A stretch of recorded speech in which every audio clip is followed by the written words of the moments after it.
Hello everyone, Colin Canet here for Woodwork Web. Today we're going to talk about setting up your bandsaw, and we're going to use this little Delta 12-inch bandsaw as a demonstrator. It's a great little saw and has all the same components as every two-wheeled bandsaw, so we're going to show what you need to look at and how to set things up. Let's roll this bandsaw around so we can see the back of it. Up here is a tensioning guide, and let's get a close shot of that. Okay, this bandsaw takes 3 sizes of bands, and when all the tension is off, it's at 0. It takes a 1/8, a 1/4, a 3/8, and a 1/2 inch size band. Actually, it takes 4 different sizes. And the way to adjust that is, you'll notice this red little mark in the middle moving up and down, and whatever size blade you have in, the idea of this tensioning guide is to set this to whatever blade you have in. And right now we have an 1/8 inch blade in, and so I'm setting that at 1/8. And let me show you where I'm setting it from. Every bandsaw has some form of tensioning, and what we're doing is we're raising that upper wheel so that we put tension on the blade. And in this case, this wheel up here, this little knob, is actually moving that whole wheel assembly up and down. Moves it up to put tension on the blade and down to release tension on the blade. When you're not using the bandsaw, of course you want to release the tension. And that's what this guide is showing you, is how much tension to put on for each different size blade that you're using. And every bandsaw, at least that I've ever seen, has this in one form or another, and it's usually on the back side. Okay, now around the front of the bandsaw, when we open up this door, this wheel, as I said before, controls everything that your bandsaw will do. So the tensioning guide raises this wheel up and down to put tension on the band. The other thing that controls the bandsaw, or the blade, is the angle of this wheel. And this wheel will tilt back and forth. And the reason it tilts back and forth is because that's how we get the wheel to be on the very center of this, or how we get the blade to be on the very center of this wheel.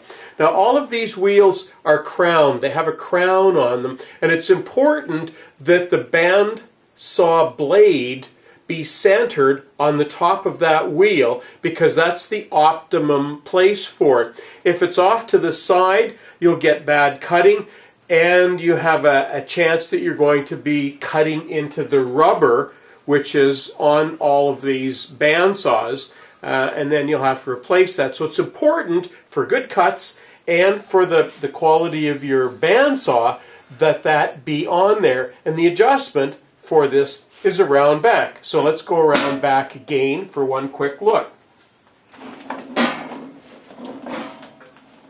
And there is the adjustment for it. Now that little knob, you screw it one way or the other, and when you rotate the wheel with your hand, you can actually watch that blade tracking on the wheel. So if we were to whip this around one more time, now the bandsaw is turned off, but you can actually, by turning that wheel back and forth, by winding it one way or the other. Now, different bandsaws will have a little bit different mechanism, but they'll all be basically the same. Sometimes the adjustment will be in here, sometimes it'll be around back. But that's the adjustment that allows you to set the blade exactly on the top of the wheel. And when you change blades, you may have to adjust for this. When you put on a little wider blade or a little narrower blade, you may have to do a little bit of tweaking for that. Often not very much, but it's not uncommon to do a little bit of tweaking to make sure that that blade is is tracking perfectly. So that's the second thing to look for. So your tension is your first thing, and the second thing is the tracking of the blade. The next thing we're going to look at is the blade guide.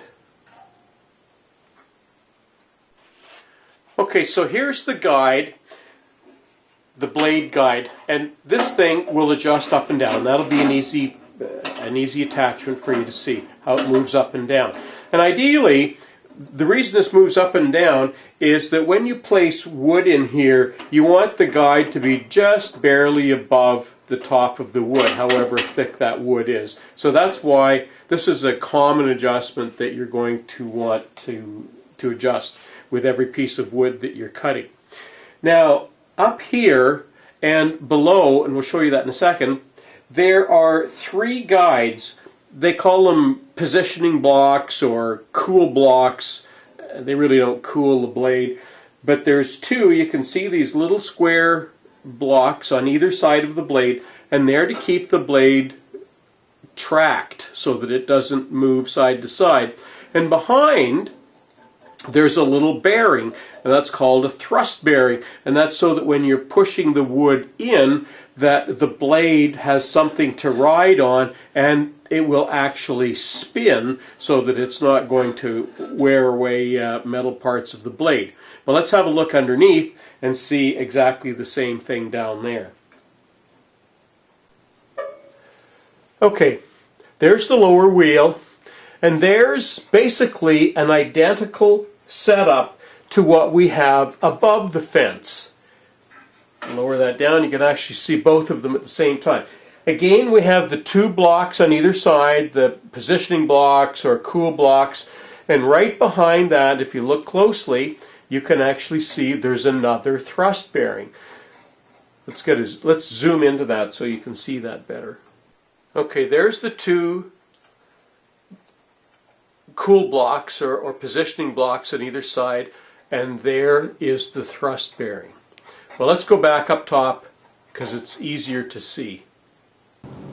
Okay, there's the upper blade guide system, and you can see on each side there's the cool blocks.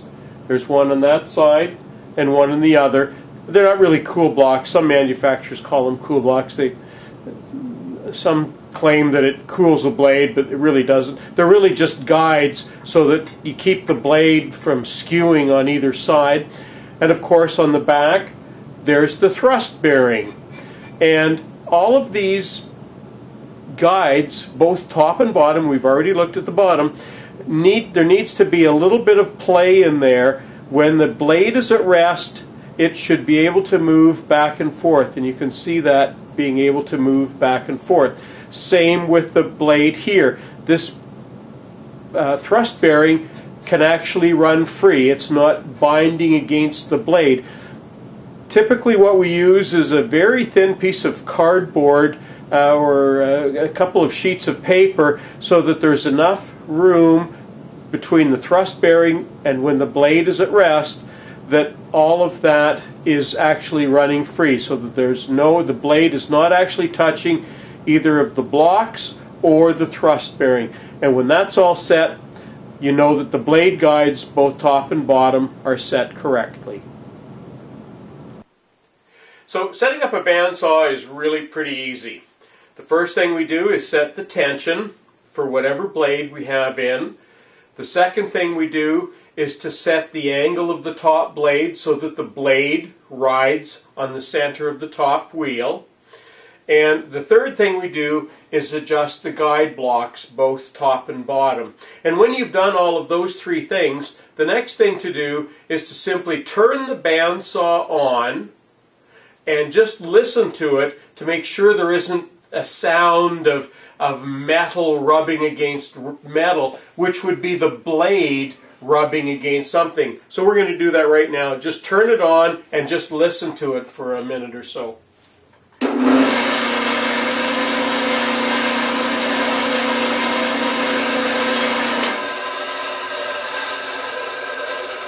And that bandsaw will take a little while to roll down, and that's another good sign that it's set up properly, because if it's grinding or if it's rubbing on something, it'll stop much quicker. So if it takes a little while to wind down, that's actually a good thing. So this bandsaw is all ready to go. The next thing we're going to do is cut a little bit of test wood. Okay, to make our cut, the first thing we want to do is to adjust the guide, the blade guide, to just barely above the top of the material. In this case we're using 1/4 inch. And we've got the blade guide back on. We'll turn the bandsaw on and just make a quick cut.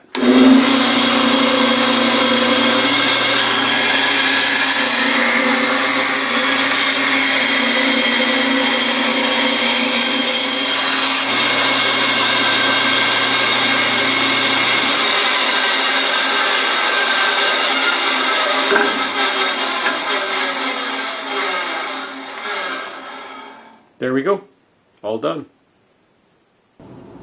So setting up a bandsaw is really not that difficult. There's really only 3 things that you need to keep in mind.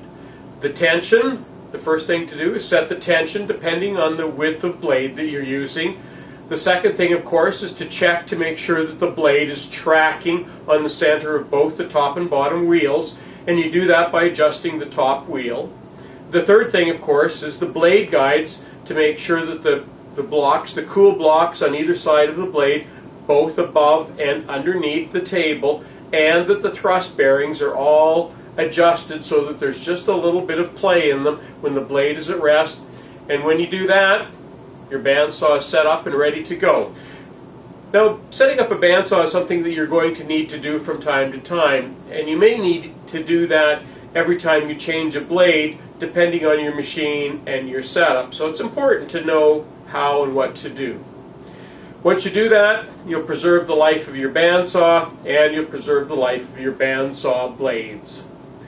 I'm Colin Canet for Woodwork Web. Please have a look at our website for lots more tips, tricks, and information. And so that concludes our video today on setting up your bandsaw.